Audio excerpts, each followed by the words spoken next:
सुखदेव जी महाराज कहते हैं राजन कि एकेन रूपेण गिरौ विराजते तथा द्वितीयेन च पूज भूयः तं पूज पूजक रूपं मद्भुतं गोवर्धनं नित्यमुदां नमामि। मेरे बिहारी जी एक रूप से सभी ब्रजवासियों से गिरिराज जी का पूजन करा रहे हैं और एक रूप से स्वयं गिरिराज जी में समाहित भी हो गए। मानो भगवान हम सबको ये समझाना चाह रहे हो कि ऐसे ही पूजा होनी चाहिए। मीन्स जिसकी हम पूजा कर रहे हैं उसी में खो जाएं, इस आत्मा को परमात्मा में लीन कर दें। जैसे भगवान शिव जब ध्यान मग्न रहते हैं तो अपने इष्ट में अपने आप को खो देते हैं। हाँ। जब एक सन्यासी, जब एक तपस्वी भगवान शिव की आराधना करता है तो आराधना में इतना खो जाता है कि वो अपने और शिव में कोई अंतर ही नहीं समझता। अतः स्वयं इतना खो जाता है कि स्वयं कहने लगता है अहम शिवोहम, अहम शिवोहम। जैसे गोपियां, अभी आप आगे कथा सुनेंगे, गोपियां कृष्ण भगवान में इतना खो गई, इतना खो गई। जब मेरे कन्हैया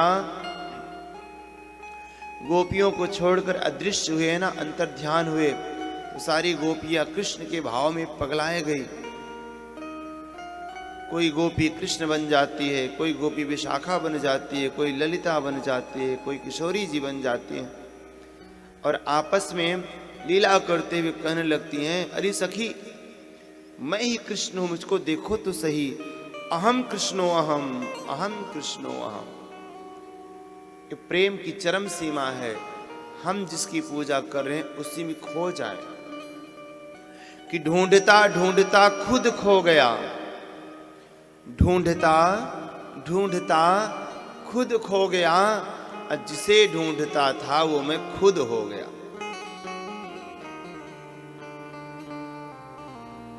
है ना? जिसको हम लाइक करते हैं, जिसको हम फैन हो जाते हैं, तो आप देखेंगे उसके गुण वो हमारे अंदर आने लगते हैं। आप करके कभी देखो, जिस भी महापुरुष के आप फैन होंगे, चाहे पिता हो, चाहे आपका कोई सीनियर हो, चाहे कोई गुरु हो, जिसको आप दिन रात हृदय में रखोगे और उसके फैन हो जाओगे, मैं तो कहता हूं प्यारे, कितनी बार आप उनके रंग में इतना रंग जाओगे कि उनके जैसी बोलचाल भी हो जाएगी, वैसी भाषा भी हो जाएगी, सब कुछ वैसा ही दिखाई देने लगेगा आपके अंदर। प्रकृति ऐसा बदलाव कर देती है, ऐसा बदलाव कर देती है कि साक्षात वही स्वरूप दिखाई देने लगता है जिसकी आप फैन हो जाते हैं। पूजा की यही विधि है। जैसे बर्फ का टुकड़ा है प्यारे, आप अपने फ्रीजर में से निकाल करके गंगा जी के पास ले गए, जब तक आपके हाथ में तब तक वो बर्फ का टुकड़ा है, लेकिन जब बर्फ के टुकड़े को गंगा जी में आप डाल देते हैं, जब पिघल जाता है तो क्या बन जाता है? गंगा जल बन जाता है। कुल मिलाकर के वो अपने आप को गंगा जी में ही समाहित कर देता है, मिला देता है। तो बर्फ और गंगा जल में कोई अंतर नहीं कर सकता। अतः वो बर्फ की तो बात दूर भैया, कितनी बार तो शहर की नालियों का पानी भी अगर गंगा जी में जाके सम्मिलित हो जाता है तो भी गंगा जल का ही स्वरूप ले लेता है। ऐसे ही हम सब लोग कितने से भी बड़े पापी से पापी क्यों ना हो, अगर हम अपने आप को भगवान के सम्मुख निवेदित कर दें, भगवान में सम्मिलित कर दें, तो प्यारे हमारी ये साधारण सी आत्मा भी एक दिन महापुरुष जैसा स्वरूप बना लेती है।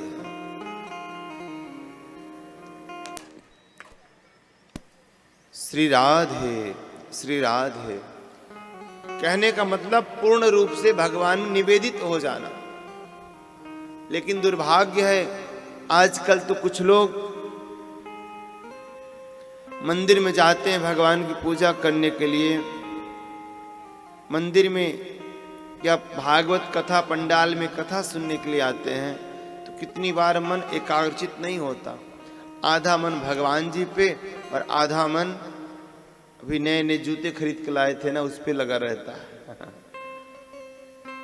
मैंने देखा एक जगह मंदिर हो रही थी, भैया नए नए जूता खरीद के लाए थे और आरती हो रही थी तो बड़ा महंगा था, सोचे कोई जूता ना ले जाए।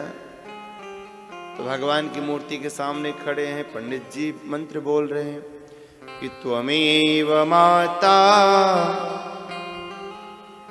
तो वो जो आया याचक, जो साधक आया, वो भी कहता है कि त्वमेव माता। जब महाराज जी बोलते हैं च पिता त्वमेव, तो वो भी कहता हुआ जूते की तरफ देखता है, च पिता त्वमेव।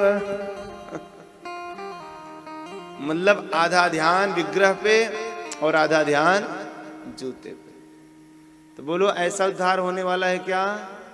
ऐसे उद्धार होने वाला नहीं है। जहां पर रहो एकाग्रचित होकर के, प्यारे भक्ति ही नहीं, जीवन में कोई भी काम अगर आप करते हैं, लगन के साथ करते हैं, श्रद्धा के साथ करते हैं, एकाग्रचित होकर करते हैं, तो आप उस कार्य में सक्सेसफुल अवश्य होते हैं। चाहे वो आपका बिजनेस हो, चाहे आपका सर्विस हो, चाहे भक्ति हो, कुछ भी कोई सा भी कार्य हो।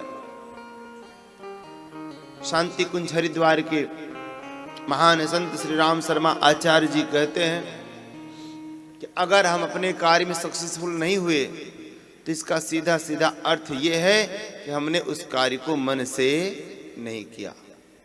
अगर मन से किया होता तो हम कभी भी फेल ना हो पाते। ये सूत्र है जीवन का।